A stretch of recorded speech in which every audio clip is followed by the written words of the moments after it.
Selamat hari Selasa teman-teman, selamat bertemu kembali dalam PA Online GKA Immanuel Malang.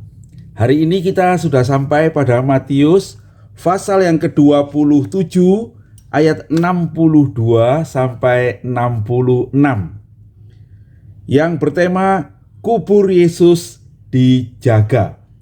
Saya akan membaca bagian ini untuk kita sekalian. Begini firman Tuhan.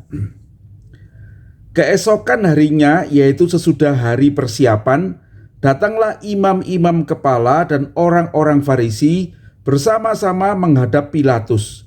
Dan mereka berkata, "Tuan, kami ingat bahwa si penyesat itu sewaktu hidupnya berkata, 'Sesudah 3 hari aku akan bangkit.'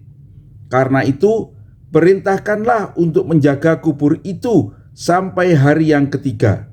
Jikalau tidak, murid-muridnya mungkin datang untuk mencuri dia, lalu mengatakan kepada rakyat, 'Ia telah bangkit dari antara orang mati.'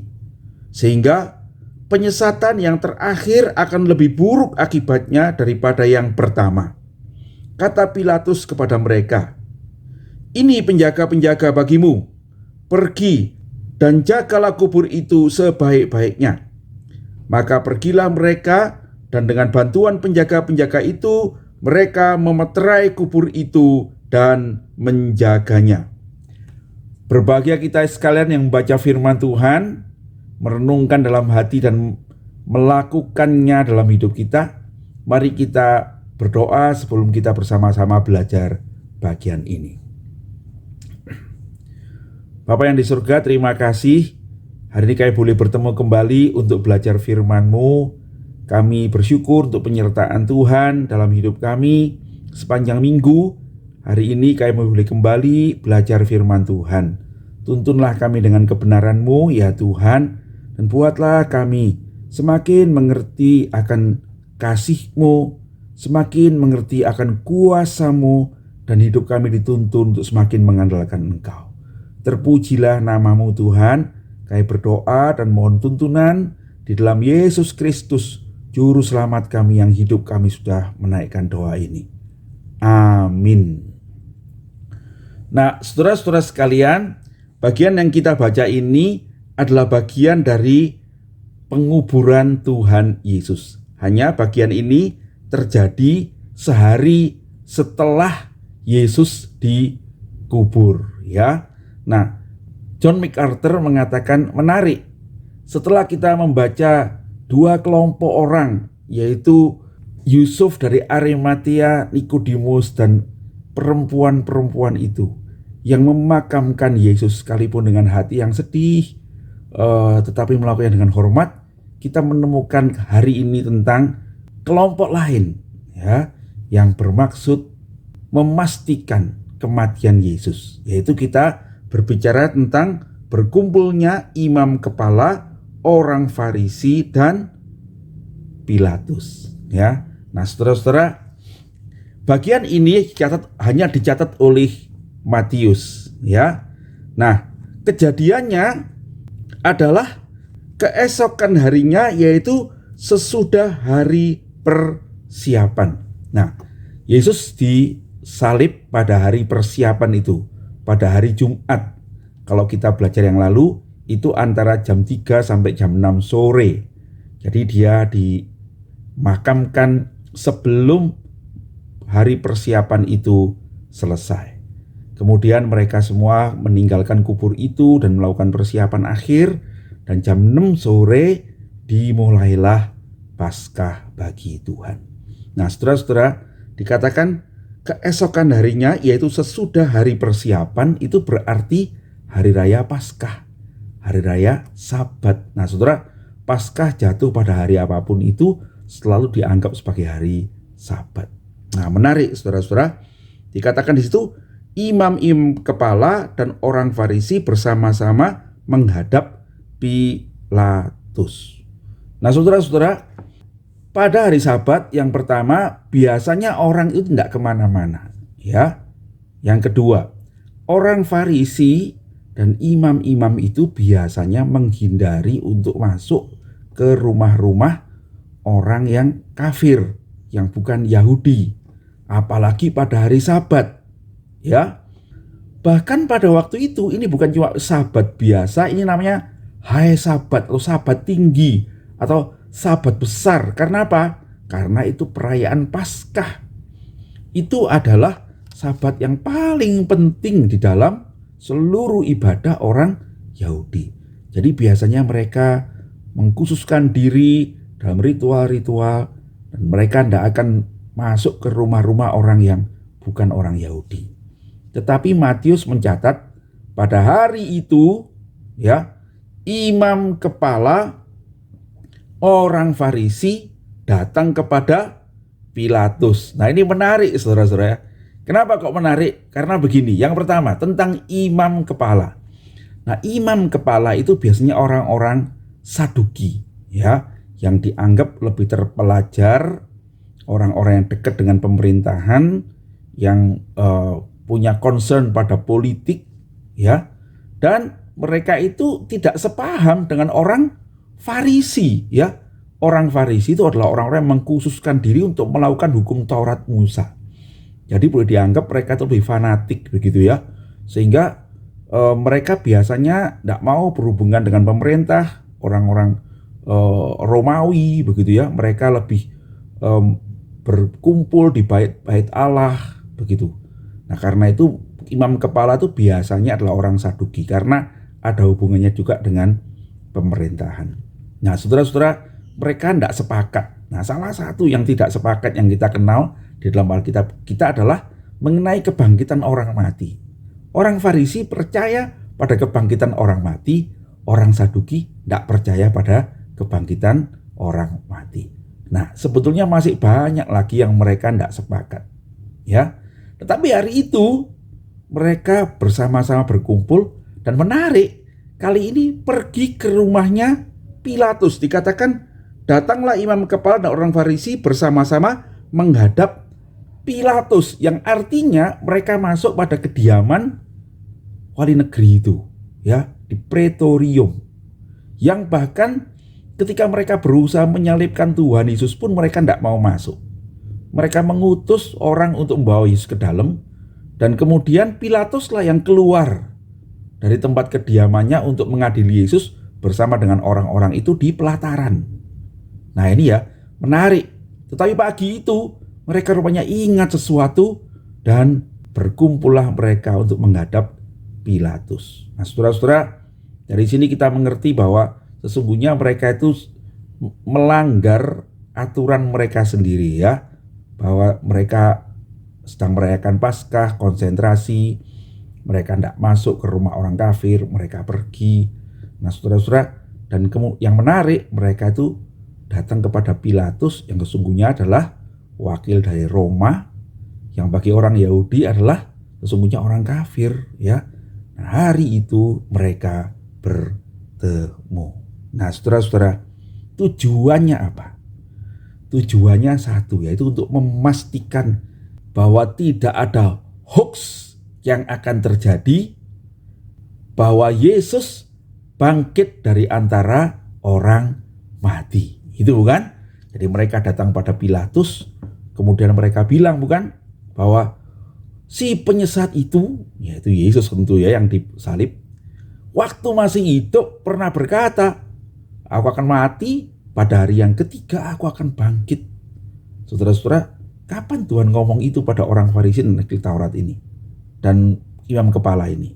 Nah, Bapak John MacArthur tuh mencatat itu rupanya yang bisa jadi yang di Matius 12 itu ya, ayat 38 sampai 40. Suatu kali orang-orang Farisi, ahli Taurat dan imam kepala itu datang pada Yesus minta tanda. Ya, kalau engkau utusan Allah, apa tandanya?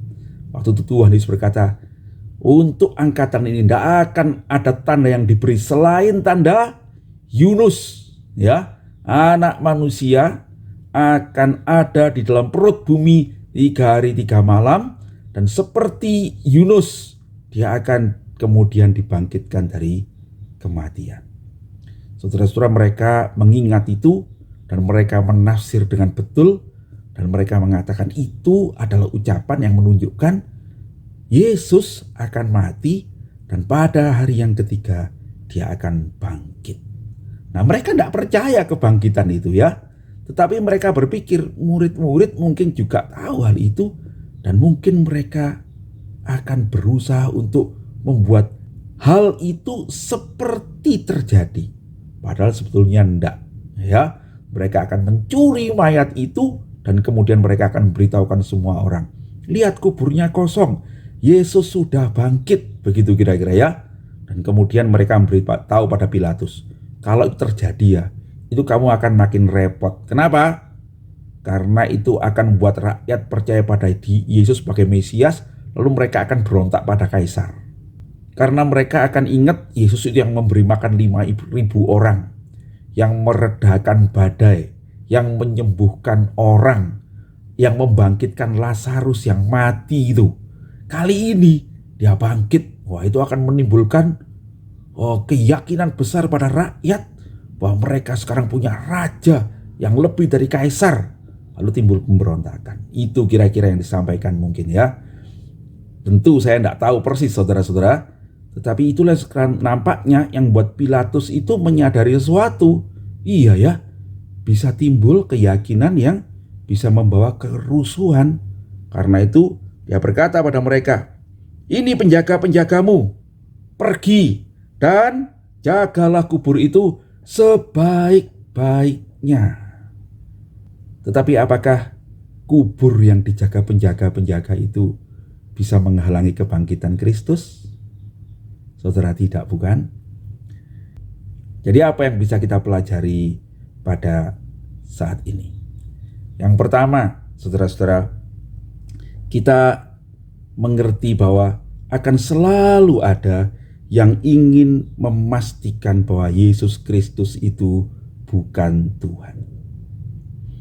Yang percaya hal itu dan kemudian dia menganggap bahwa orang-orang yang percaya Yesus itu adalah keliru, lalu mereka bukan cuma mengatakan kamu keliru, tapi mereka mau memastikan bahwa itu adalah hal yang keliru ya.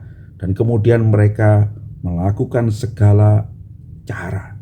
Mereka berusaha membuktikan dan mereka berusaha untuk menyerang, mengunci Yesus Kristus di dalam kubur untuk menyatakan bahwa Yesus itu tidak bangkit.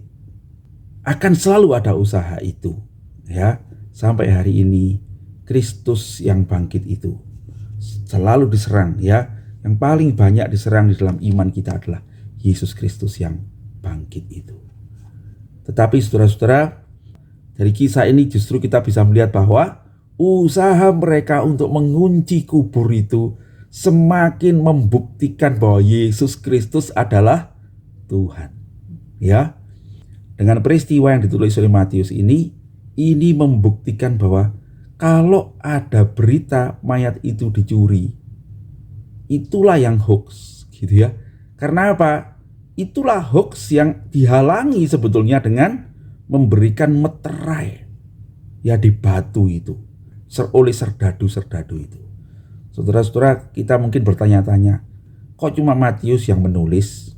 Dari mana Matius ini tahu hal-hal itu? Nah, kita mesti menyadari saudara-saudara ya, sesungguhnya di antara para imam itu ada yang bertobat menjadi Kristen. Ya, kalau kita membaca dalam Kisah Rasul pasal 7 banyak orang-orang anggota majelis yang percaya. Termasuk kita bisa mengerti ada Nikodemus, ada Yusuf dari Arimatea. Barangkali mereka tidak diajak, tapi kita mengingat Paulus, bukan? Paulus itu adalah orang yang menentang kebangkitan. Saya tidak tahu apakah Paulus hadir pada waktu datang ke rumahnya Pilatus ini ya. Tetapi ada di antara mereka yang percaya kepada Tuhan nanti. Dan saya yakin mereka itulah yang menceritakan itu kepada jemaat yang mula-mula dan ditulis dalam Injil itu ya. Nah, saudara-saudara, usaha itu membuat kepastian bahwa Yesus betul-betul mati dan betul-betul dikubur dan kuburnya disegel ya. Bukan cuma disegel, tapi dikatakan ada prajurit-prajurit ya. Kalau kita membaca di dalam Alkitab kita itu kan bukan cuma satu prajuritnya, tapi dikatakan ini penjaga-penjaga bagimu. Jadi pasti lebih dari satu orang mereka menjaga kubur itu.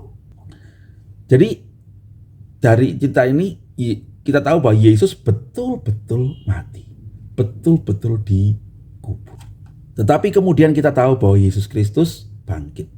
Jadi usaha untuk mengunci kuburan itu, memastikan bahwa Yesus itu tidak bisa bangkit, justru semakin membuktikan keilahian Tuhan Yesus Kristus yang bangkit itu. Ya saudara-saudara, nah ini pelajaran pertama yang mesti kita sadari teman-teman. Sesungguhnya Dia adalah Tuhan, ya. Dan apa yang terjadi itu bukan cuma tidak bisa menghalangi Tuhan, tapi Tuhan bisa pakai justru untuk membuktikan Dia itu Tuhan. Roma 8 ayat 28 semakin jelas ya. Allah itu turut bekerja dalam segala sesuatu, termasuk hal-hal yang menghalangi, yang menyusahkan kita, yang menganiaya kita. Untuk apa? Mendatangkan kebaikan bagi orang-orang yang mengasihi Dia. Saudara, saya tidak tahu apa yang sedang saudara alami sekarang. Pergumulan, penolakan, atau halangan yang dilakukan orang atau sesuatu yang lain untuk menghalangi saudara percaya Yesus. Saudara, saya tidak tahu apa yang terjadi. Tapi satu hal, saya percaya bahwa itu semua bisa Tuhan pakai untuk membuat imanmu semakin kokoh di dalam Tuhan. Karena kamu akan melihat, kita semua akan melihat bagaimana Tuhan menunjukkan diri melampaui semua halangan itu. Dan Dia sungguh menyatakan kuasanya di dalam hidup saudara dan saya. Ya, mari kita percaya kepada Tuhan. Ya, Tuhan memakai semua itu untuk meneguhkan iman kita. Yang kedua, saudara-saudara, tidak ada yang bisa menahan Tuhan. Nah, ini penting ya. Sesungguhnya usaha untuk menahan Tuhan itu adalah usaha yang sia-sia. Ya, saya akan bacakan komentar dari Bapak William Barclay tentang hari ini ya. Begini apa yang ditulis di bukunya. Ada sebuah ironi yang pahit di sini. Orang-orang Yahudi datang kepada Pilatus dan berkata bahwa Yesus telah mengatakan bahwa Ia akan bangkit sesudah 3 hari. Mereka tidak mengakui kemungkinan bahwa hal itu memang dapat terjadi. Tetapi mereka berpikir mungkin para murid akan mencuri mayatnya, lalu mengatakan bahwa telah terjadi kebangkitan. Sebab itu mereka ingin menempuh langkah khusus dengan menjaga kuburnya. Lantas Pilatus menjawab, "Pergi dan jagalah kubur itu sebaik-baiknya." Seolah-olah Pilatus berkata tanpa sadar, "Tahanlah Yesus di dalam kuburnya kalau kamu dapat." Mereka menempuh langkah-langkah mereka. Pintu kubur batu itu ditutup dengan sebuah batu bundar seperti roda kereta yang menyumpal lubang kubur. Mereka menyegelnya, lalu menempatkan pengawal khusus, dan mereka membuatnya seaman mungkin, sekuat mungkin. Mereka tidak menyadari satu hal, bahwa tidak ada kuburan di dunia ini yang dapat memenjara Kristus Yesus yang bangkit. Semua rencana manusia tidak dapat mengikat Tuhan yang bangkit. Orang yang ingin mengikat Yesus melakukan pekerjaan yang sia-sia. Haleluya. Saudara-saudara sekalian, mari kita semakin mengenal Tuhan kita, semakin mengenal kuasa kebangkitannya. Dan kiranya kuasa kebangkitan itu yang menyertai kita, menyertai gerejanya, supaya kita memberitakan Injil keselamatan itu pada seluruh dunia, menyatakan pada dunia bahwa Tuhan Yesus Kristus itu sudah mengalahkan maut. Siapa yang percaya, dia akan beroleh hidup yang kekal, tetapi juga akan beroleh kemenangan di dunia ini. Sebab Yesus Kristus yang mengalahkan maut, Dialah yang menyertai kita dari sekarang ini sampai selama-lamanya. Immanuel. Mari kita berdoa. Terima kasih Tuhan, kami sudah belajar firman-Mu. Terima kasih, kami semakin nyata Engkaulah Kristus yang bangkit. Sesungguhnya kami merayakannya setiap minggu kami beribadah. Tuhan, tuntunlah kami makin mengenal akan kuasa kebangkitan-Mu, semakin bersandar kepadamu, dan biarlah Tuhan hidup kami ini dituntun untuk beroleh kemenangan-kemenangan di dalam Engkau, Yesus Kristus yang bangkit, yang mengalahkan maut, yang menjadi juru selamat dan jaminan hidup kami dari sekarang ini sampai selama-lamanya. Tuntunlah semua saudara-saudara supaya dalam segala pergumulan selalu berharap kepada Tuhan, dan dalam terang pimpinan firman Tuhan kami semua dituntun untuk bisa mendapatkan kemenangan. Terpujilah nama Tuhan. Dalam nama Yesus Juru Selamat kami yang hidup, yang bangkit, kami berdoa dan mengucap syukur. Amin. Demikian PA kita hari ini saudara-saudara. Sampai ketemu nanti sore, kita boleh membahasnya, mendiskusikannya bersama-sama di dalam Zoom meeting GKI Immanuel Malang jam 6 sore. Tuhan Yesus memberkati.